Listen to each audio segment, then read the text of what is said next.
धीरे धीरे नाम संकीर्तन गाता है क्या होगा? जो बड़ी जोर जोर से संकीर्तन गाता है उसके भीतर के पाप बाहर निकल आते हैं, लेकिन जो धीरे धीरे गाता है उसके भीतर घुस जाता है। अपने बगल वाले के जियो हो ठीक है, तो दोनों हाथ उठा के गाओ सीताराम सीताराम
बागेश्वर बालाजी हनुमान की, बगीचा वाले हनुमान जी महाराज की, बगीचा वाली माई की, गणेश्वर महादेव की, प्राचीन गणेश मंदिर की, परम पूज्य परमहंस तपोनिष्ठ महात्मा पूज्य श्री भानगिर बाबा जी महाराज की, सब संतन की, अपने अपने गुरु गोविंद की, अपने अपने मताई बाप की, भारत माता की, सत्य सनातन धर्म की, नमः पार्वती पते।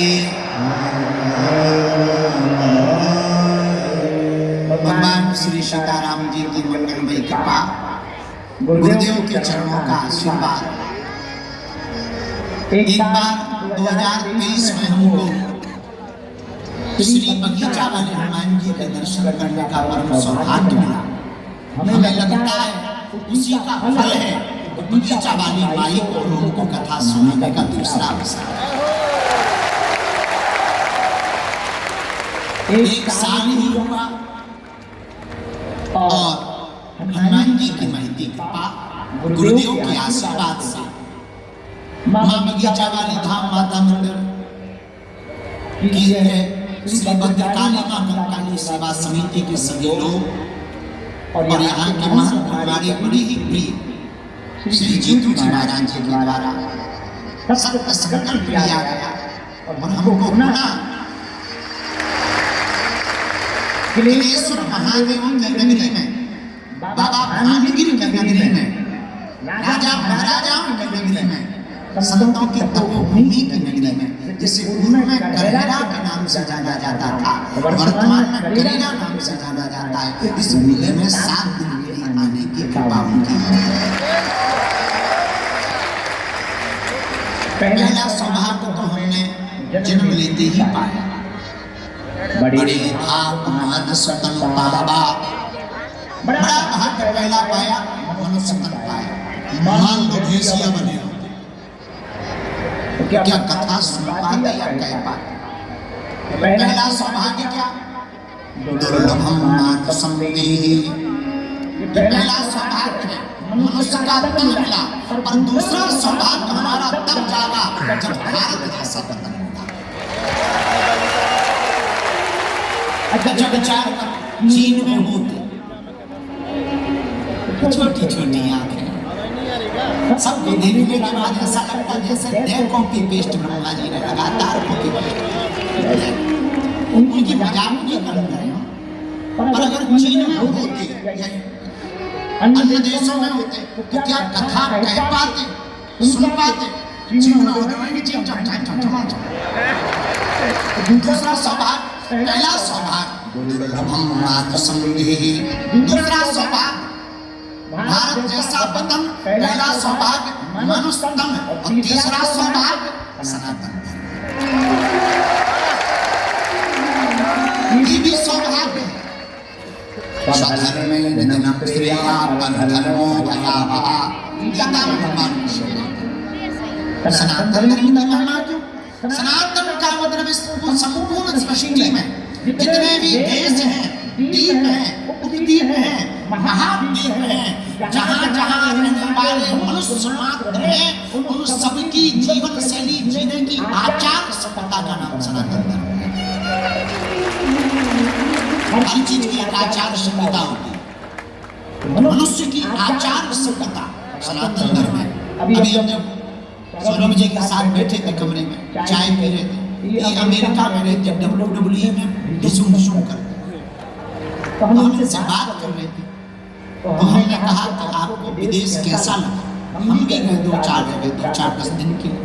बोले गुरुजी अकेला रहना हो तो अमेरिका में रहो और मजे में रहना हो तो भारत में। वहाँ लोग हैं, इंसान हैं, पर इंसानों को एक दूसरे से मतलब नहीं है। हमारे भारत में गांव में किसी की चोरी हो जाए तो पूरा गांव बैठा रहता है, भैया कितने बजे होंगे, इतना चला कुछ भी हो एक बार पूछ लेते, एक बार अपनत्व जता लेते। तब हमने उनसे पूछा कि आपका विचार क्या है विदेशों में? हमने कहा विदेशों की दृष्टि है व्यापार की, भारत की दृष्टि है परिवार की। ये कोई हम बिना तर्क की बात नहीं कर रहे, शास्त्र कहते वसुदेव कुटुंबकम। हमारे शास्त्र कहते सारा संसार हमारा है।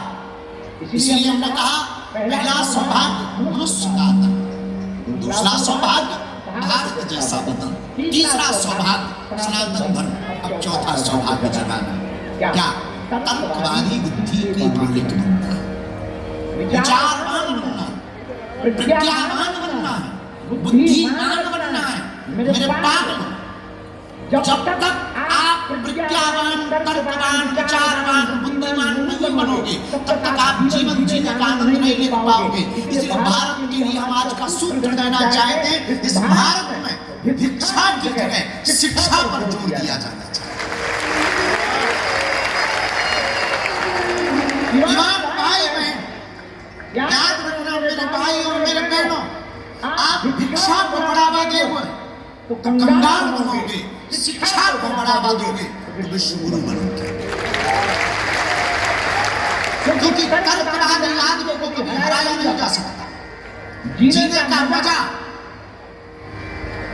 अगर आपको लेना है आपको बुद्धिमान बनना पड़ेगा। और हमसे कोई पूछे कि बुद्धिमान कैसे बना जा सकता? बुद्धिमान कोई गुट्टी नहीं है कि पिया जा सके।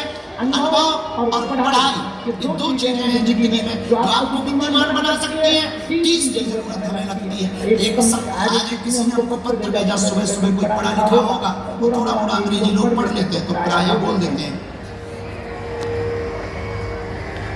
ये कोई पत्र हमारे पास आया केरल से, इन्होंने हमको लिखा कि कथाओं की क्या जरूरत है, 3-3 घंटे कथाओं में बर्बाद होते हैं, समय बर्बाद होता है, इतना पंडाल लगता है, इतना खर्चा होता है, इतनी टीवी बुलाई जाती है, इतनी व्यवस्था की जाती है, भला इससे क्या फर्क पड़ने वाला है, देश का क्या भला होगा। हम आपको बहुत मानते हैं, आपकी कथाएं बहुत सुनते हैं, लगभग 3 साल से आपको फॉलो कर रहे हैं। कितना उल्लू आदमी हमारी कथा सुनता है और कथा ना होने का क्वेश्चन करता है। 3 साल से कथा सुनना वो कथा ना हो इसी पर क्वेश्चन करना। मेरे टटरी के बने तुमने कहा कि कथा क्यों होनी चाहिए?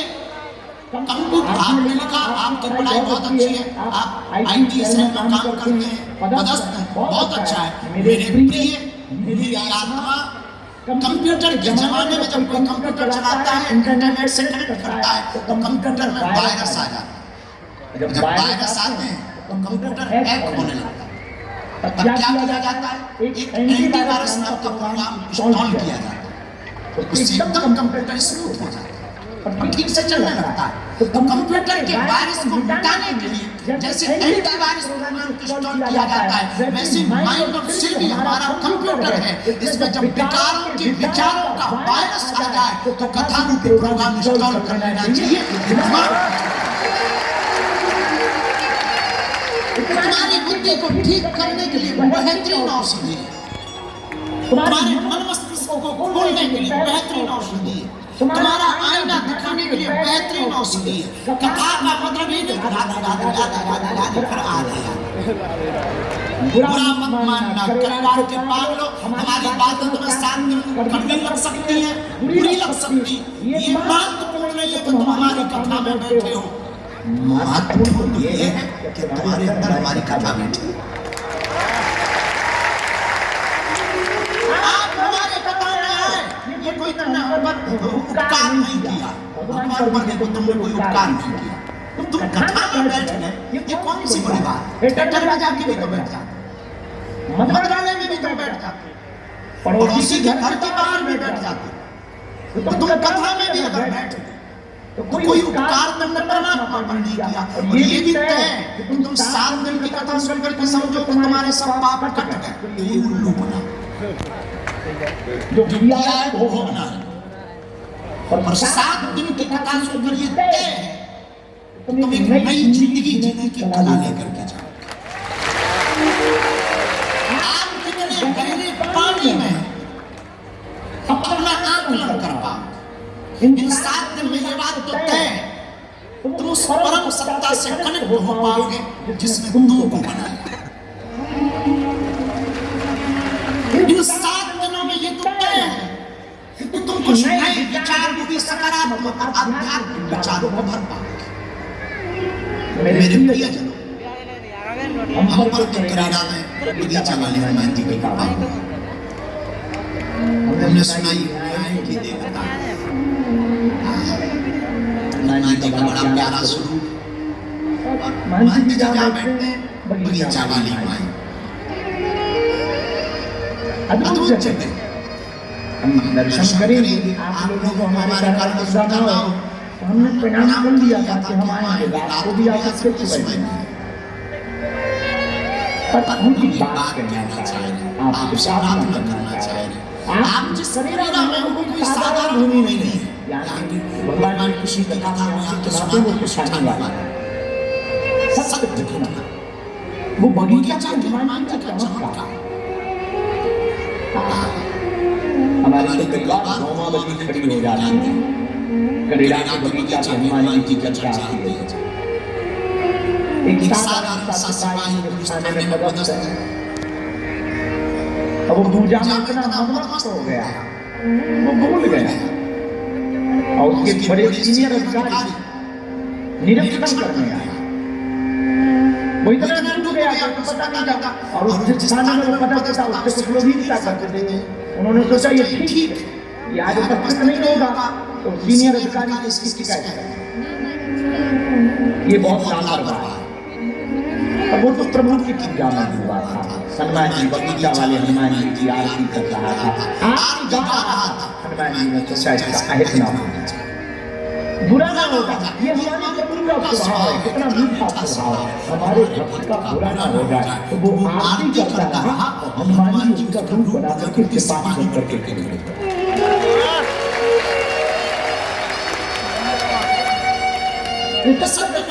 बगीचा वाला जब बाहर आया तो उसने पूछा, हमने सुना कि कोई अधिकारी आया तो बोले आए थे पर तुम भी तो थे, बोले हम हम तो आरती कर रहे थे, तो बोले तो यहाँ तो सलूट भी किया हुआ है। तब वो समझ गया हम जिसके पास थे, हम जिसका चिंतन कर रहे थे वो हमारी चिंता कर रहा है। मेरे आत्माओं, मेरे प्रिय जनों, मेरे प्रिय सदस्य, हम तुमसे प्रार्थना करें, हम जिस परमात्मा का चिंतन करेंगे वो हमारी चिंता करेंगे। इसलिए बहुत जगह लिखा हुआ मिलता है तू चिंता मत कर, मैं बैठा। भगवान ने कहा गीता में भी भगवान ने कहा तू चिंता कर, मैं बैठा। फल की चिंता मत कर, परमात्मा है मैं बैठा। भगवान के पास जाकर नियम मत करो, समस्या हकीकत है। समस्या के पास जाकर कह दो मेरा परमात्मा मेरे निकट है, मेरा भगवान मेरे पास। आज हमारे नजरिया स्वभाव के जाने हम तो बहुत खुश हैं कि जिन बगीचा वाले हनुमान जी की चर्चा, जिन राधा कृष्ण के मंदिर की चर्चा हम कथाओं में सुनाया करते थे, हम तो महर्षि जी महाराज जी को धन्यवाद देंगे कि आपने ठीक कथा ले ली।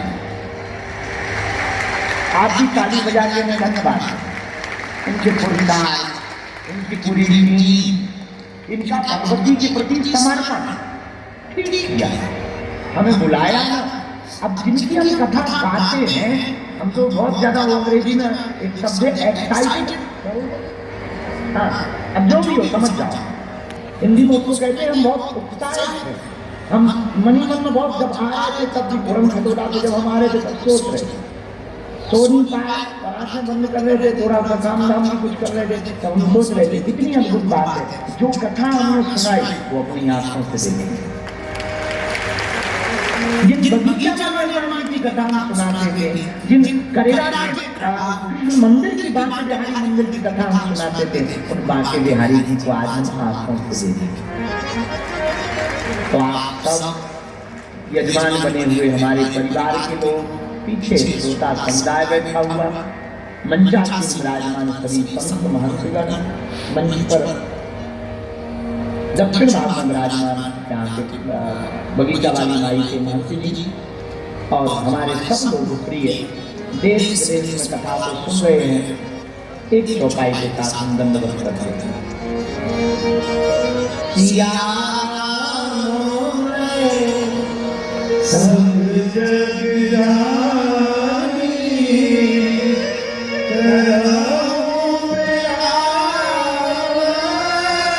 भैया जोड़ी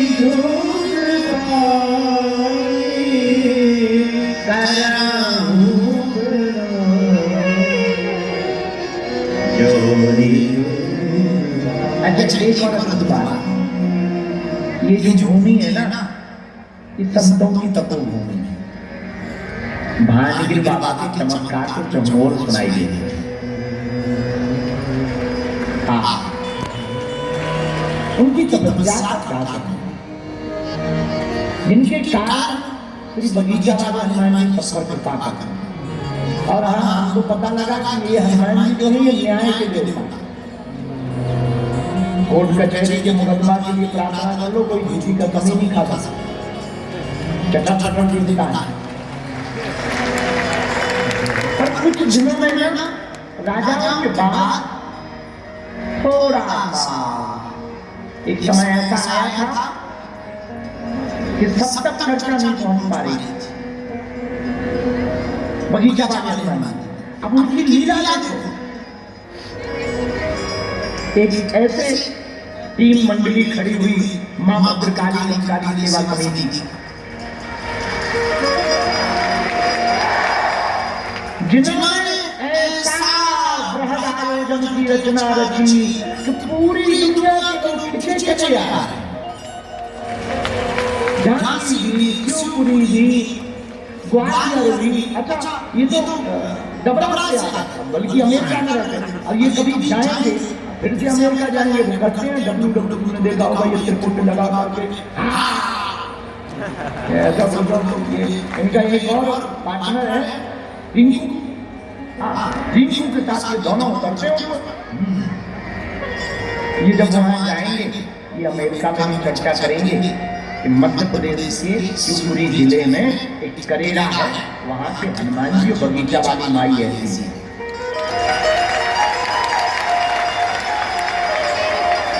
हम तो चाहते हैं करेरा में हर साल मेला लगे,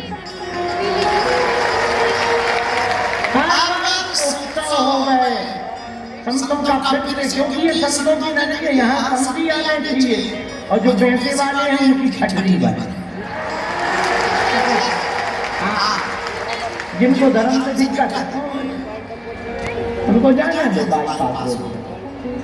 हाँ, हम तो बहुत धन्य हैं, हनुमान जी को प्रणाम करते हैं, प्राचीन गणेश भगवान को भी प्रणाम करते हैं। हम बहुत खुश हैं, हमें लग नहीं रहा था कि हम कथा बोल पाएंगे, क्योंकि थके हुए बहुत थे, सो नहीं पा रहे थे, पदयात्रा करके हमें लग रहा था कैसे गाएंगे।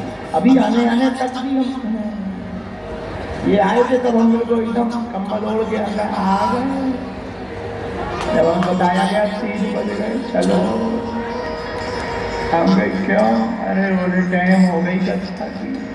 मैंने पूछा कितने बजे की कथा है? बोले 2 बजे। बजे कितने गए थे? 3:15। तब फिर हमारी भीतर के देवता जगे, जल्दी जल्दी चंदन मंदन लगाया।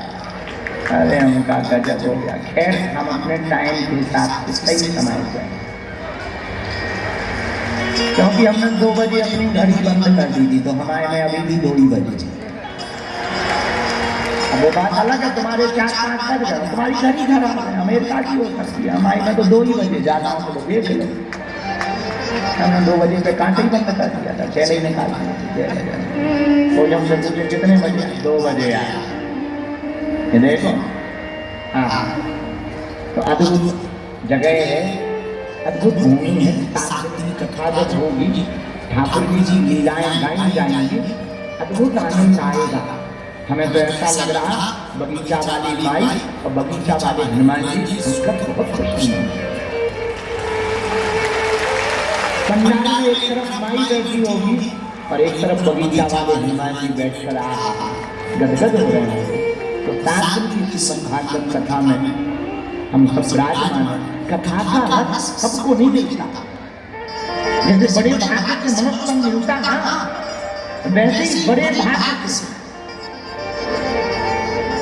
भगवान का सत्संग प्राप्त होता है। अच्छा, सत्संग सबको नहीं मिलता। करेरा में, शिवपुरी में, झांसी में लाखों लोग हैं, सब नहीं आ पाएंगे। ना ना ना। और बात भी गई, हमारे गांव में कहावत है, सभी कुतियां प्रयागराज जाने लगेंगी तो गौवा पहुंचा देंगे। बुरा ना मानना, बात बिल्कुल सही है। अब किसी को बुरा लग जाए तो I am very very not sorry. तो सबको नहीं मिलता, ये सबको लाभ मिल जाएगा तो सबका कल्याण नहीं हो जाएगा। ना ना, जिनको भगवान बिनु सत्संग विलीन राम कृपा बिनु सुलभ कोई, राम कृपा बिनु सुलभ कोई। बिना सत्संग के विवेक नहीं जाता। पर सत्संग क्या है? सत्य की बात सुनना और करना। सत्य कौन है?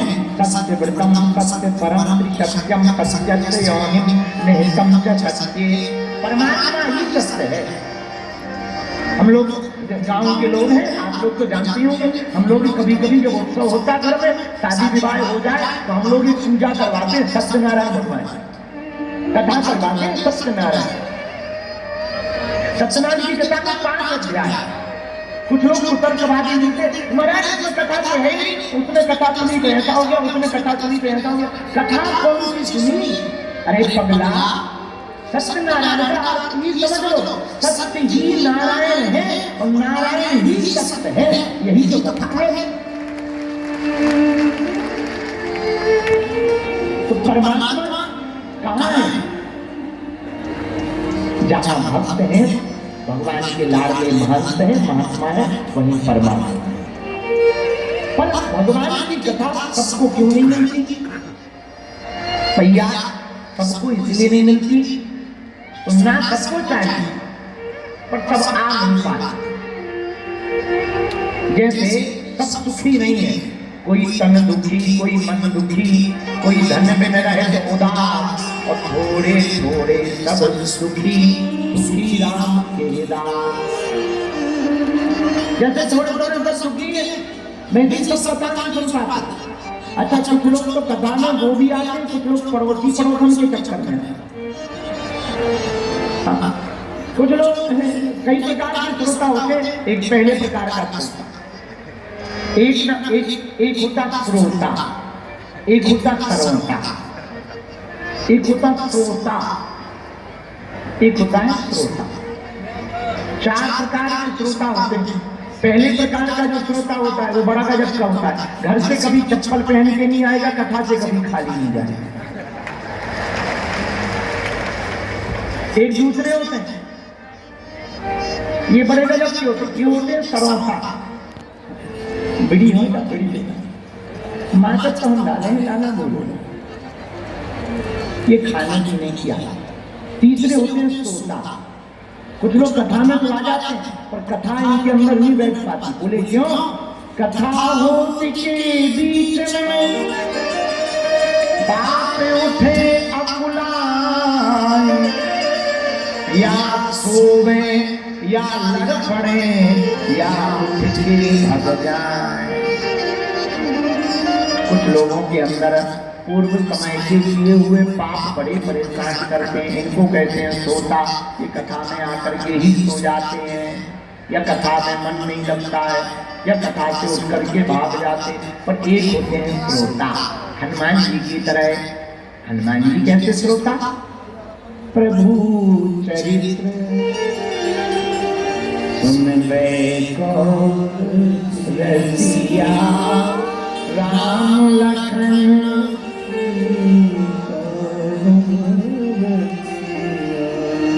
श्रोता कौन है? जो कथा में सबसे पहले आवे और सबसे बाद में जावे और कथा सुन करके जो अपने जीवन में उतारे, उसी को श्रोता है।